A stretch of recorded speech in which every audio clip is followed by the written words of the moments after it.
Imagina que sales con amigos y vuelves a casa como cualquier otra noche, sin miedo, sin prisa, sin sospechar nada.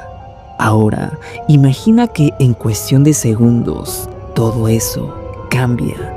Un hombre abre la puerta de tu coche, luego aparece otro, te obligan a ir con ellos, te llevan a un lugar donde nadie pueda escucharte y ahí hacen todo lo posible para asegurarse de que no salgas con vida. Eso fue exactamente lo que le pasó a Alison Botha, pero esta no es solo una historia de violencia, es la historia de algo mucho más perturbador, porque después de todo lo que le hicieron, después de dejarla sola, herida y al borde de la muerte, Alison abrió los ojos y lo que hizo después es algo que muy pocas personas en el mundo serían capaces de hacer. La noche del 18 de diciembre de 1994, Alison tenía 27 años y llevaba una vida normal. Había pasado el día con amigos y al volver a casa en Fort Elizabeth, estacionó su coche frente a su vivienda. Cuando se inclinó para tomar unas cosas del asiento del copiloto, un hombre la amenazó con un cuchillo y la obligó a moverse.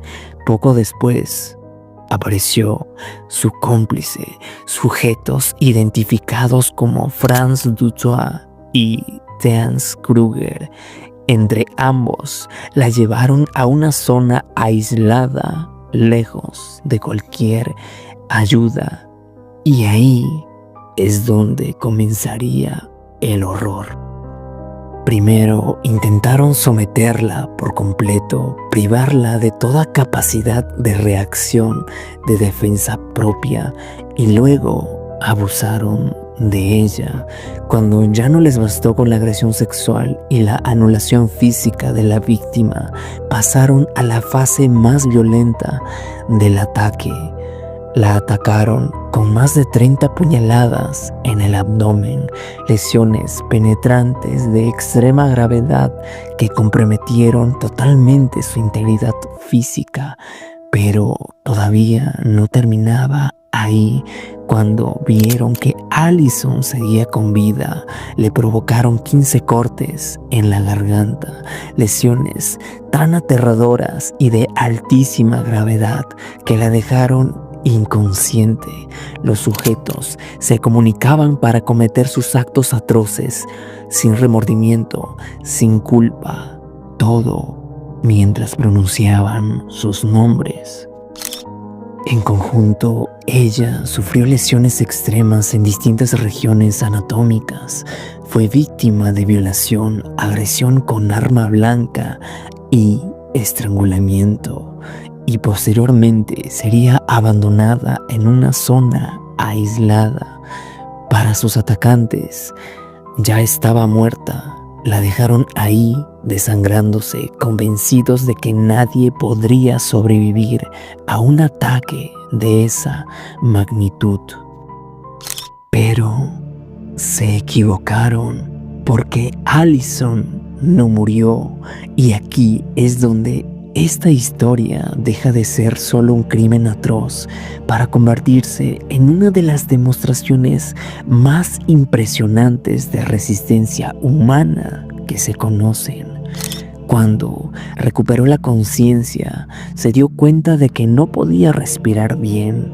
Luego, el dolor debió de ser insoportable. Su cuerpo estaba herido, su garganta estaba cortada, su abdomen abierto.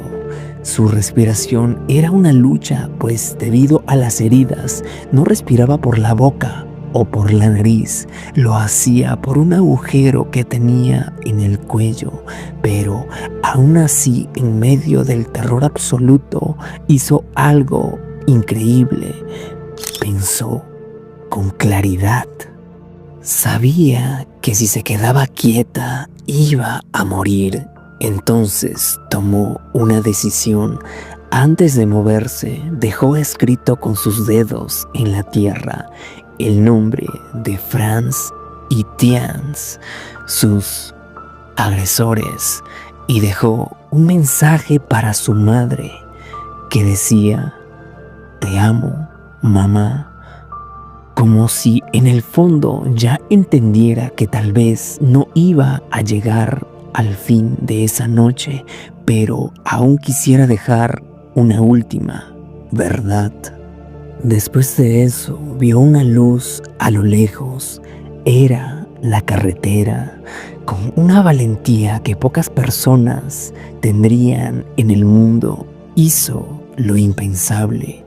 Con una mano sostuvo su cabeza, porque las heridas en el cuello eran tan graves que si no lo hacía, esta se iba por los lados.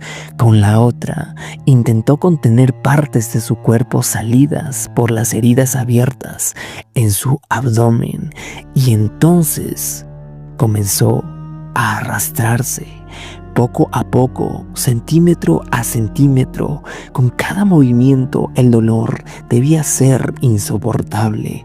Cada impulso era una pelea contra el desmayo, contra el miedo, contra la muerte misma. Se caía, volvía a levantarse, se arrastraba otra vez y seguía, porque rendirse significaba morir, y ella, incluso en ese estado, seguía luchando. Después de un esfuerzo que parece imposible de comprender, logró llegar hasta la carretera, y ahí ocurrió algo que cambió su destino. Fue encontrada por un estudiante de veterinaria. Ella, al verlo, trató de gritar por su ayuda, pero solo salía aire. Él la ayudó y permaneció con ella hasta que llegó la asistencia médica. Gracias a esa reacción rápida, Allison llegó con vida al hospital, y cuando los médicos la vieron, quedaron en shock. Las heridas eran tan devastadoras, el nivel de brutalidad era tal que su supervivencia parecía casi imposible, pero estaba viva, contra toda lógica, contra todo pronóstico, contra todo lo que sus atacantes creyeron haber logrado. Y desde ese momento, Allison inició una segunda batalla. La primera habría sido contra la muerte, la segunda sería contra su trauma, porque sobrevivir no significa que todo termina ahí. Para Allison, empezar a vivir otra vez significó cargar con el dolor físico, las cicatrices, las secuelas emocionales y una memoria imposible de borrar.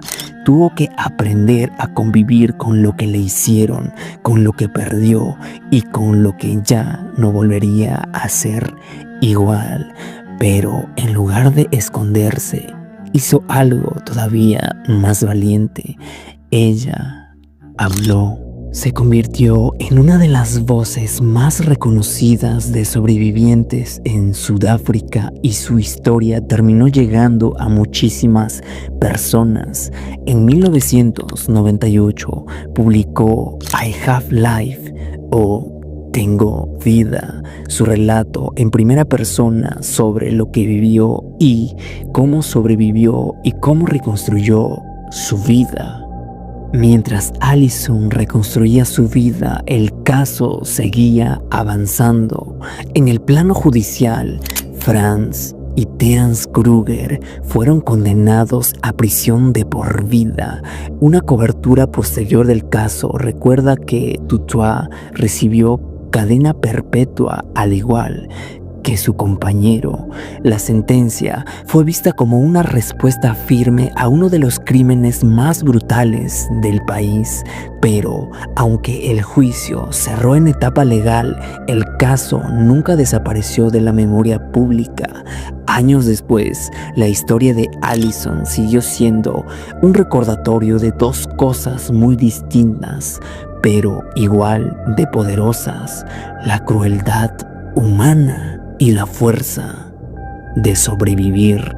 Y entonces, cuando parecía que el pasado ya estaba enterrado, el caso volvió a sacudir a todos, ya que en 2023 ambos agresores obtuvieron libertad condicional. La noticia generó indignación, miedo y dolor. Para Allison fue un golpe durísimo volver a enfrentar el nombre de sus atacantes después de tantos años intentando seguir adelante. Pero la historia todavía tenía otro giro. En febrero de 2025, el Ministerio de Servicios Penitenciarios de Sudáfrica canceló esa libertad condicional y ambos regresaron a prisión.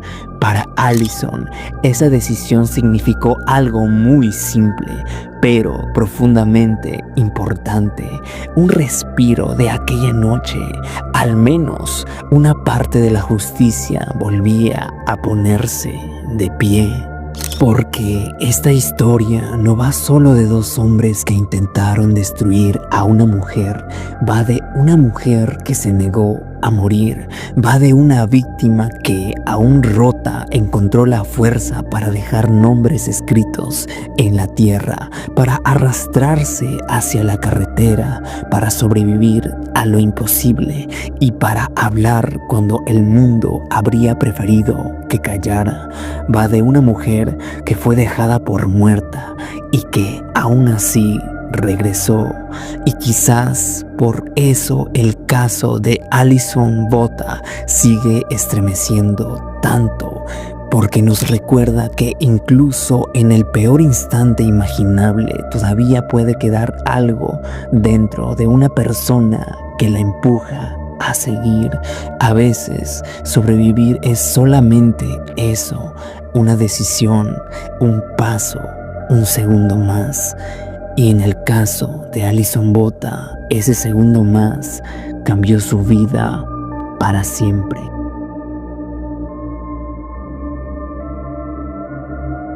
Si el video o mi narración te gustaron, te invito a que conozcas esta otra historia, igual de real e impactante.